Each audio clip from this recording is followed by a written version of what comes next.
you were the last person to sign on or officially join Origin, and I wanted to ask you a little bit about maybe what was going through your mind at that time and why that might be. I was the last player joining Origen because um, I was still under contract with Fnatic, and I also wanted to leave afterwards since I had like different plans and stuff like this, and I didn't feel like staying in the team with like different members because I had no idea how it would be, so it was really risky for me to want to stay there. So I just told them that I wanted to leave, and since I was under contract still, they had to find a way that they were okay with me leaving as well. So that's why pretty much it took some time. So when you joined Origin, did you know that have a good idea of what team members were going to be on the team then? Yeah, at first when I joined Origin, I was pretty sure about like everyone beside Niels. I was not sure about Amazing because I never really spoke to him or anything like this, but I knew Mithi.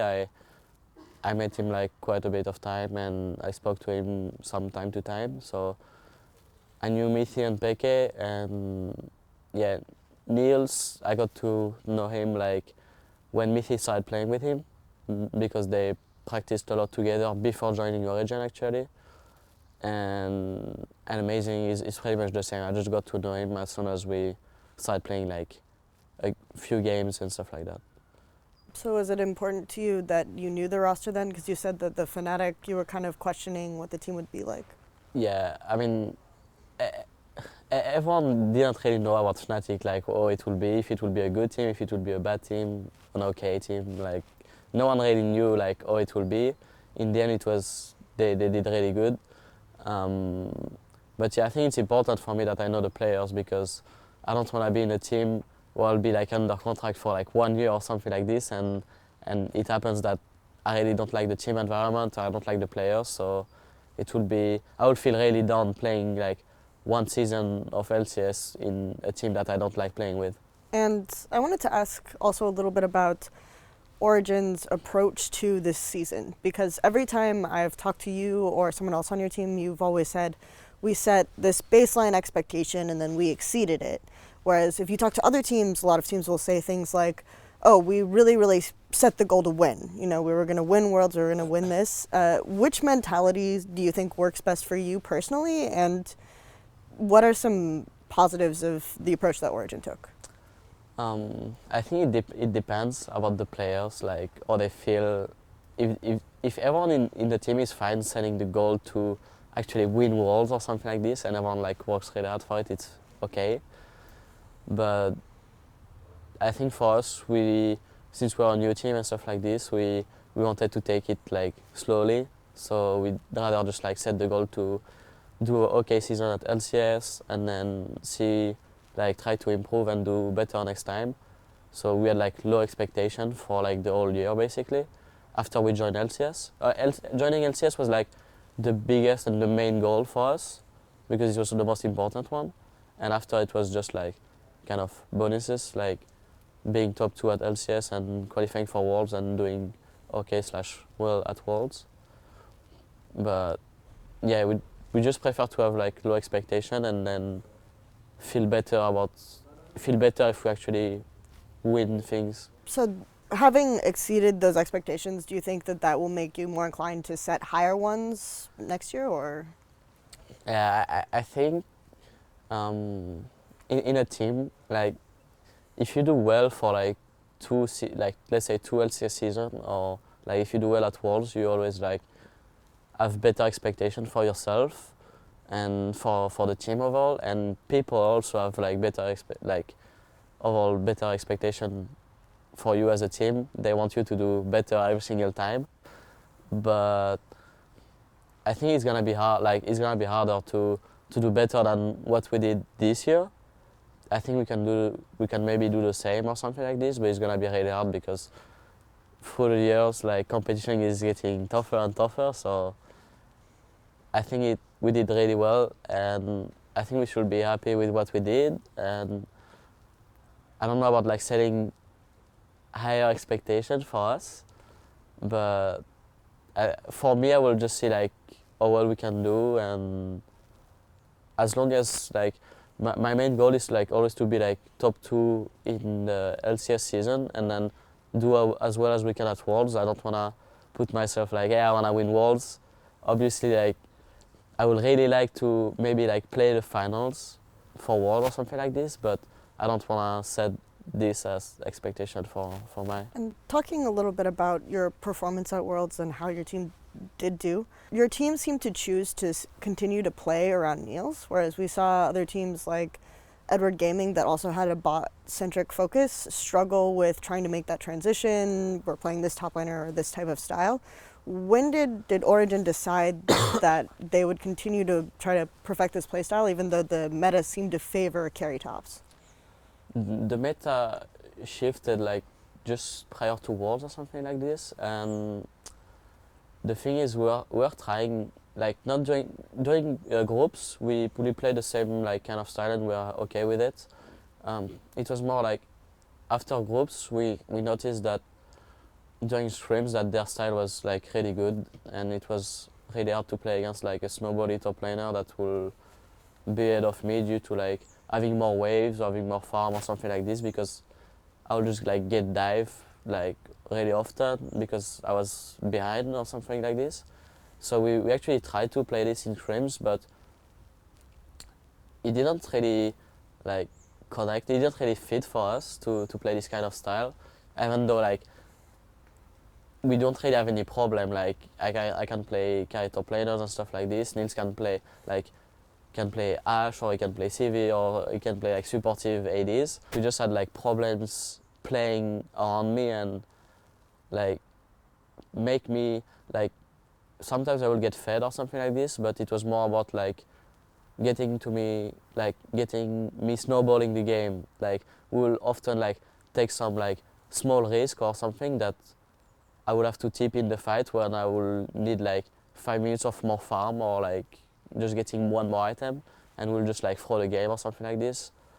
So we'll just have problem, and that's why we pretty much decided to just keeping the same style, even though it's probably not the best. We know that we could beat teams like even though we don't have the best style. Do you think that there was a chance for you to maybe perform better if you had been able to adjust, or do you think that staying with your strengths ultimately paid off for you?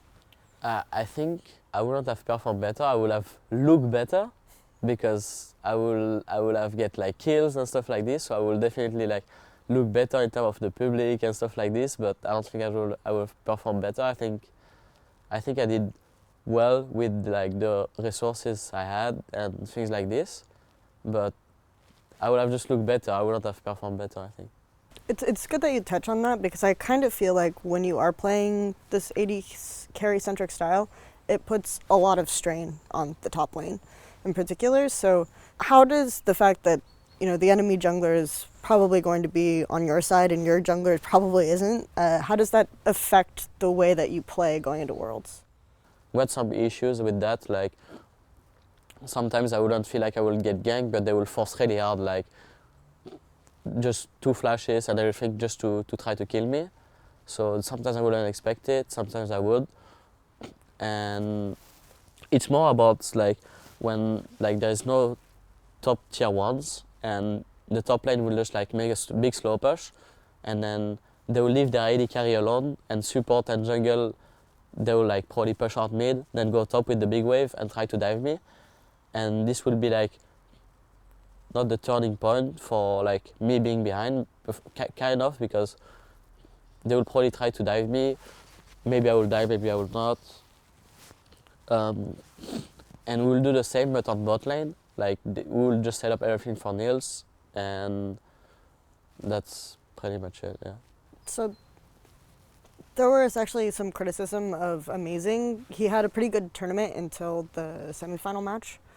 And then suddenly people were pointing out, you know, this is what he's doing wrong, or what factors do you think led to Amazing maybe looking worse in the semifinals? I think it's not like about Amazing, or like I think most people criticize like Amazing and me, but it's just about like the communication we had overall, we just there's just like small things that lead us to being like a bit behind or something. Like we said the first game that we had like a good early and we almost won, but kind of through like before they got banned. But I think it's just like that Amazing didn't have necessarily like the communication he needed like from all of us to actually do a good job. I don't think like he underperformed or something like this, but I think we just like underperformed as a team because I think it's really easy to blame like one player because people that watch the games don't have like the voice comms or they just don't know how people think necessarily or the team play style is and things like this. So I don't really think he underperformed. I think we just didn't communicate as well as we could have.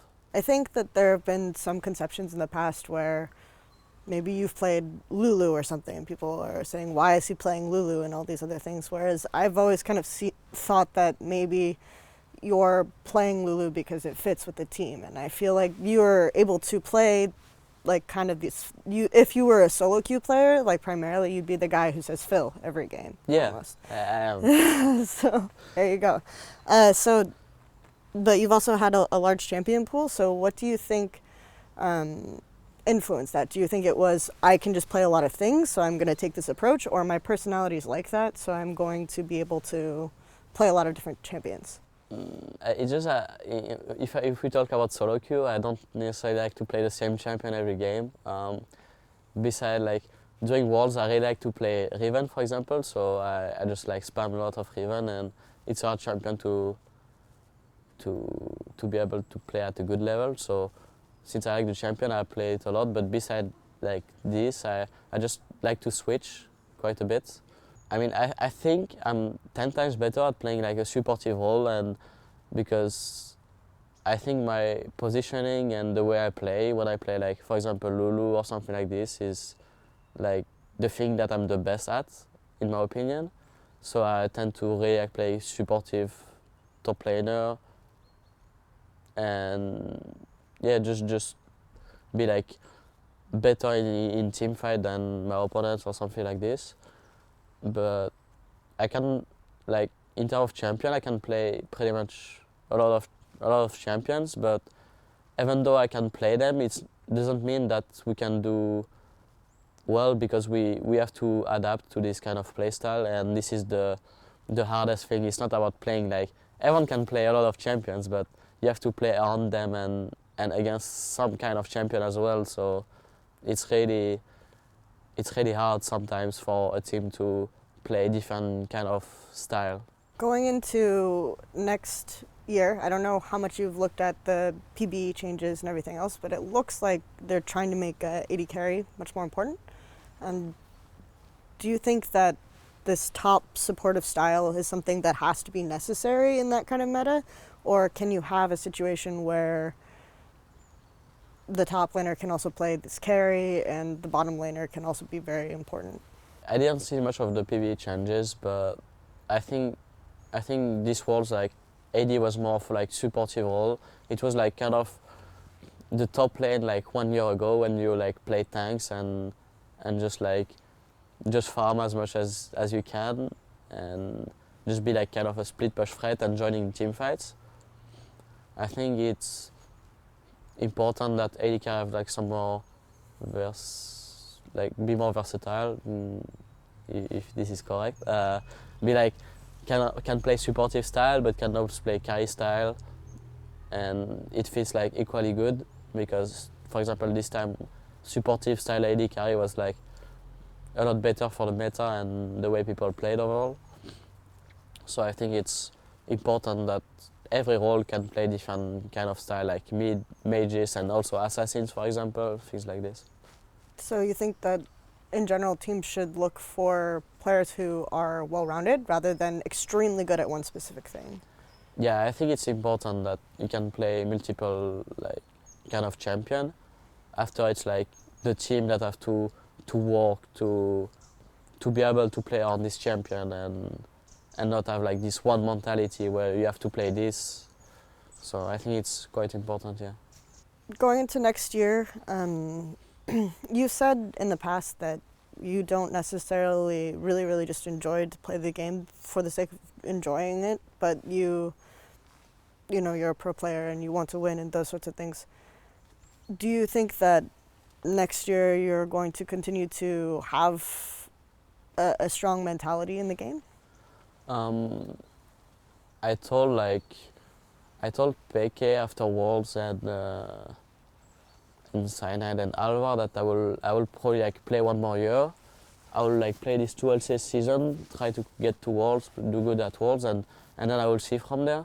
I will just like judge by myself like how well I perform, and if I actually wanna still like sacrifice kind of like my life to actually keep playing League, because I wanna do like something else. I don't wanna like just stay at the house for a whole year and practice for competition. So I'll just see and judge by myself if I actually still want it and I'm still like as good as I think I am. Do you have any plans specifically for next year that you have right now? I don't really have any plans, but it's just like I want to have kind of some like free time, and it's not like you can do so much like after you play World or something. It's not that you have all the free time that you want. I just want to be able to do something like when I want. I don't want like a certain date that I can do this and that's it. But I'm not sure like what I will do. I will just like see after next year what are my options and stuff like this. And as I said, like, oh well, I think I perform, and if I still want to keep playing or not. Do you think that if Origen kind of stays as a team and you stay in a comfortable environment, will that influence your decision to keep playing after that or not? Probably yes. If we still like have a good, like everyone have a good relation between each other, and there's a good team atmosphere and things like this. And I think it's both like this, and if we play well, and I think I played well, I would probably like stay for a bit. But yeah, I will see. Like it's hard to like after, especially after playing Worlds, because you practice a lot and stuff like this, and especially during Worlds, since it's like so competitive, there's a lot of like conflicts and things like this. So it's hard to know, and it's really like I would say like drained. So yeah, well, I would see by myself after next year. So do you think then that maybe there's too much of an emphasis on, you know, this one Worlds tournament in the LCS season or not? I'm not sure. I think it's more like the teams that really put like pressure on themselves to try to do as best as they can, because I mean, if you think about it, like Worlds is just about like prestige and popularity than just actual winning money, because I mean you can probably win as much money if you actually stream and play LCS than playing Worlds. So it's just about like the pressure people put on themselves, and this add to like the team atmosphere not being like as fun as when you play LCS, because there's not the same pressure. And I think that the community has always had this perception of you as very nonchalant in your approach to the game, maybe not necessarily as serious. And how do you sort of reconcile this with your own performance and your own focus? I mean, I've never, like, besides season 1, where I actually really like the game and everything, so I was like playing like so much. I will like go out of school or something, and I will just like play League non-stop, and I will maybe sometimes like skip school to play League or things like this. I think pretty much everyone did the same. Like, I'm pretty sure Niels did the same when he was at school, or Rekkles or something like this. So I pretty much did that for like the first year and a half or something, and I think it's as soon as like I stopped like playing so much after like 1 year and a half, 2 years or something, and I still like play on like the same amount.